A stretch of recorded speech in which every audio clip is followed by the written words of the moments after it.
میرے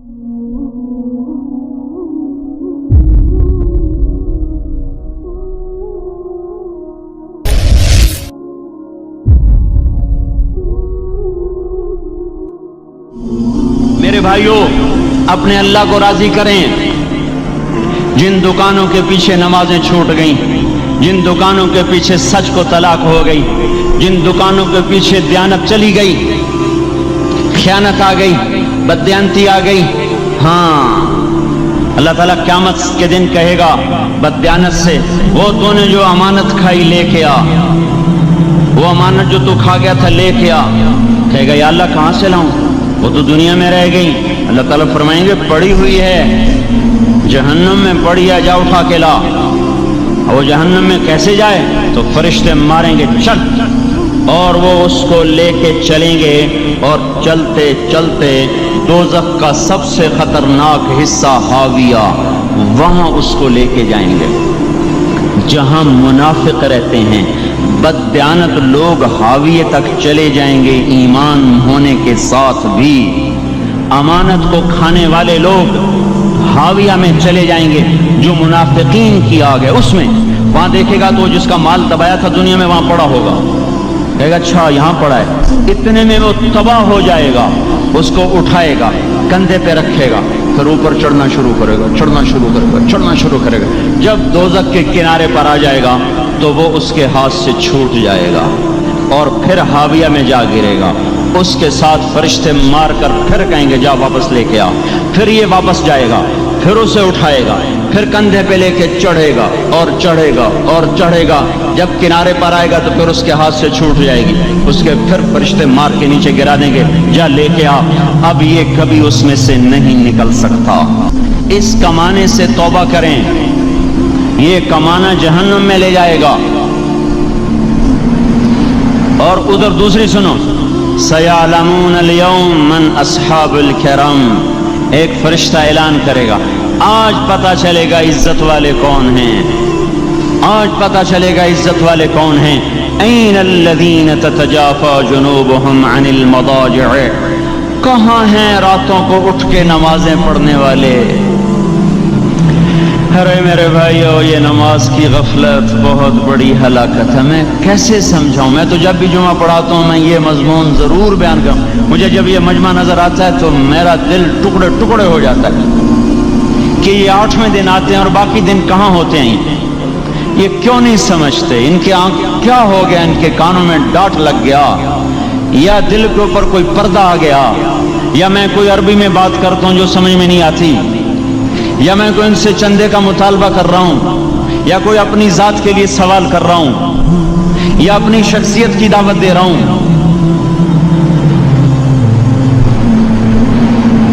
آج نماز عزت دلائے گی، سب سے پہلا اعلان ہوگا، کہاں آج پتہ چلے گا عزت والے کون ہیں، کہاں ہیں راتوں کو اٹھ کے نماز پڑھنے والے اور اللہ کے نام پہ خرچ کرنے والے۔ صرف نماز نہیں، زکوٰۃ بھی دینی پڑے گی۔ پیسہ ہے زکوٰۃ نہیں دے رہے، پیسہ ہے اللہ کے نام پہ خرچ نہیں کر رہے۔ بھائیو، اللہ کے نام پہ خرچ کرنا سیکھیں، اللہ کے واسطے اپنے آپ کو سادگی پہ لائیں اور اللہ کے نام پہ لٹانا سیکھیں۔ اللہ آپ کی نسلوں کو واپس کرے گا، صرف آپ کو نہیں، آپ کی نسلوں کو واپس کرے گا۔ آپ اللہ کو قرضہ دے رہے ہیں، کسی ایسے ایرے غیر کو قرضہ نہیں دے رہے۔ یہاں مسجدیں والے چندے مانگ رہے، بھائی مسجد کو چندہ دو، مدرسوں والے چندے مانگ رہے، مدرسوں کو چندے دو۔ یہ تو مسلمان کی غیرت کے خلاف ہے کہ اللہ کے گھر میں مسجد کے لیے چندہ مانگا جائے، اور کہیں صندوقچیاں پھرا رہے، کہیں وہ جھولیاں۔ ایسی مجھے شرم آتی ہے، یہ کرنے والوں پر بھی میں کیا کہوں، ان کی عقلوں پہ بھی پردہ ہے کہ اللہ کے گھر میں مخلوق کے سامنے جھولی پھیلاتے ہیں، اور پھر ان مسلمانوں کی آنکھوں پر بھی پردہ ہے کہ ان کو غیرت نہیں آتی کہ مسجد کے لیے جھولی پھیلائی جا رہی ہو، اور یہ گھروں میں اچھا خاصا کھاتے پیتے ہوں اور مسجد کے لیے جھولی پھیلائی جائے اور مسجد کے لیے صندوق رکھے جائیں، اور ہر نماز کے بعد مدرسے کے لیے لوگ چندہ مانگ رہے ہوں۔ یہ ایمانی اور غیرت کے خلاف، مسلمان کی سخاوت کے خلاف ہے کہ اس طرح مسجد کے لیے جھولیاں پھریں اور مسجد کے لیے صندوق پھریں۔ ہم تو اللہ کے نام پہ بے دھڑک لگائیں. اقیم الصلاۃ وآتوا الزکاۃ، اقیم الصلاۃ وآتوا الزکاۃ 67 دفعہ یہ حکم چلا ہے، اور ہر دفعہ زکوٰۃ کے ساتھ. نماز نماز زکوٰۃ زکوٰۃ نماز نماز زکوٰۃ زکوٰۃ نماز. نماز پڑھنے والے زیادہ ہیں نسبتاً زکوٰۃ دینے والوں سے. زکوٰۃ دینے والے تھوڑے ہیں، پیسہ جاتے ہوئے جان جاتی. ہمیں نہ دو، اپنے غریب رشتہ داروں کو تلاش کر کے دیں، اپنے غریب رشتہ داروں کو، اپنے غریب پڑوسیوں کو. آج جو صحیح دیانتدار تنخواہ دار ہے وہ بھی مستحق زکوٰۃ ہے اگر وہ دیانتدار ہے تو. اگر رشوت نہیں لیتا تو آج کا ایس پی بھی مستحق زکوٰۃ ہے. میرا دوست ایس پی کہنے لگا میں زکوٰۃ کا مستحق ہوں، حالانکہ میں ملتان کا ایس پی ہوں. کہ 15 دن میرے گھر میں کبھی سالن پکتا ہے کبھی نہیں پکتا. اپنے اوپر صرف خرچ کرنا. بچے کو کھلونے کی خواہش تھی، 1000 روپے کے کھلونے لے کے دے دیے. کیا ظلم ہے یہ؟ 1000 روپے کے کھلونے بچے کو لے کے دے دیے. کیا اللہ نہیں پوچھے گا کہ اس 1000 سے کسی غریب کے گھر کا دیا جل سکتا تھا اور کسی کے غریب کا ایک ہفتہ گزر سکتا تھا؟ تیرے کسی مسکین رشتہ دار کے گھر میں بھی کچھ سالن پک سکتا تھا.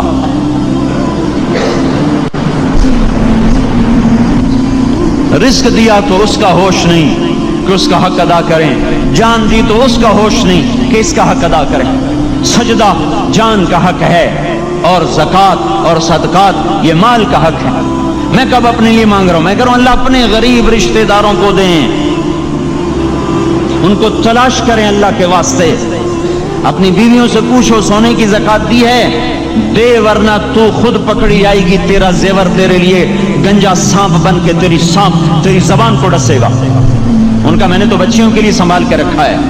اس کی زکوٰۃ دو پھر ٹھیک ہے، ورنہ اسم کو توڑ کے اس کی زکوٰۃ دو، نہیں تو یہ مال پکڑوا دے گا قیامت کے دن. نماز نہیں چھڑا سکتی اگر زکوٰۃ نہیں دی، اور زکوٰۃ نہیں چھڑا سکتی اگر نماز نہیں پڑھی. مسجد بنا دی 50 لاکھ میں، اگر خود نمازی نہیں تو یہ مسجد بنانا اسے جہنم سے نہیں بچا سکتا. میرے بھائیوں، اپنی جان کا بھی صحیح استعمال کریں اور اپنے مال کا بھی صحیح استعمال کریں.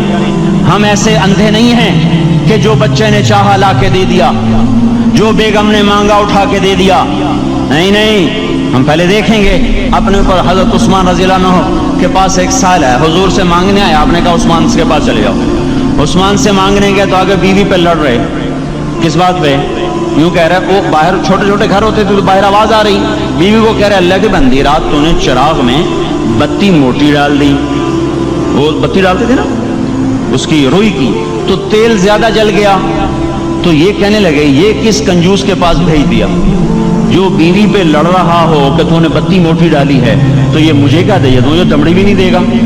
جب ان کو باہر بلایا اور خیرات مانگی کہ وہاں سے آیا ہوں، تو انہوں نے اندر گیا، ایک تھیلی اٹھائی، نہ پوچھا کہ کتنے چاہیے، نہ پوچھا کہ کون ہو، 3000 درہم اٹھا کے دے دیے.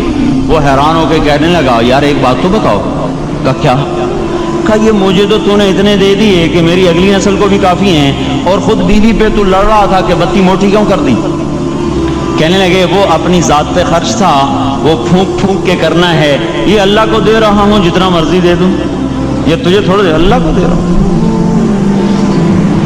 تو اپنی جان کو بھی لگائیں اللہ پر اور اپنے مال کو بھی لگائیں اللہ پر. اور میرے بھائیوں اپنی کمائیوں کو حلال پہ لائیں اور بیویوں کو سمجھا دیں کہ ہم تمہاری خاطر دوزخ میں نہیں جا سکتے. یہ ہم اس پر توبہ کریں، اس پر توبہ کریں. اور یہ آبادی ہر وقت ہونی چاہیے مسجد کی. چلو کوئی جو جہاں سے بھی آیا ہے مسجد کے عادی بنو میرے بھائیوں. ہماری جماعت گئی تھی اردن میں 1991 میں، تو ہم اسرائیل کے بارڈر پر چلے. انہوں نے بتایا کہ یہ ہم سے آمد رفت بات چیت ہوتی رہتی ہے، چونکہ کچھ عرب ادھر رہتے ہیں کچھ عرب ادھر رہتے ہیں، رشتہ داریاں ہیں.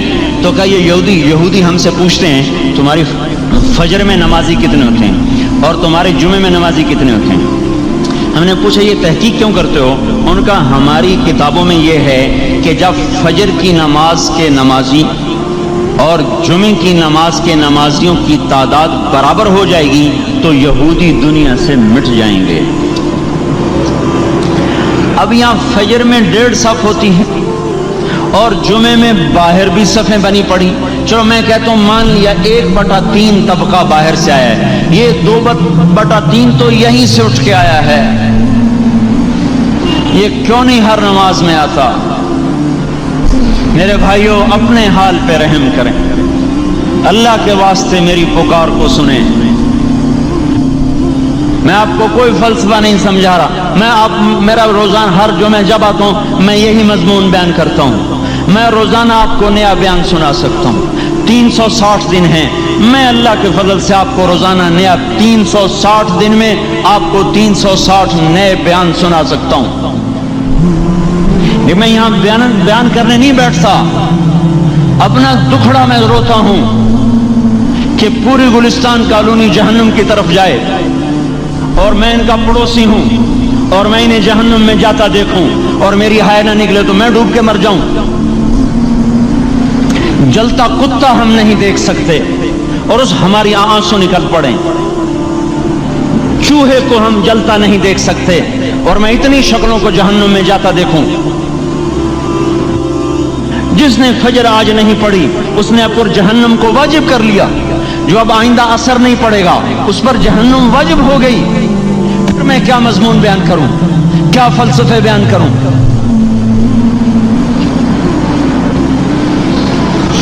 اس لیے میرے بھائیوں اپنی ذات پہ رحم کریں، اپنے بچوں پہ رحم کریں، اپنے گھر والوں پہ رحم کریں، مسجد کی دوڑ لگائیں، اپنے مال کو اللہ کے نام پہ خرچ فرمائیں تاکہ یہاں بھی جہان بنے اور وہ بھی جہان بنے۔ کیا زندگی ہے، چلتے چلتے سانس نکل جاتا ہے پھر یوں مٹ جاتے ہیں جیسے دنیا میں کبھی آئے نہ تھے۔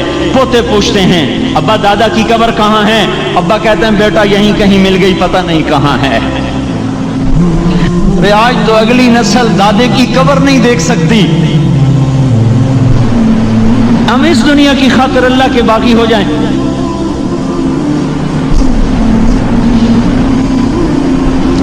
اس بے وفا جہان کی خاطر اللہ سے بغاوت کر جائیں جو ایسا مہربان، جو ایسا کریم۔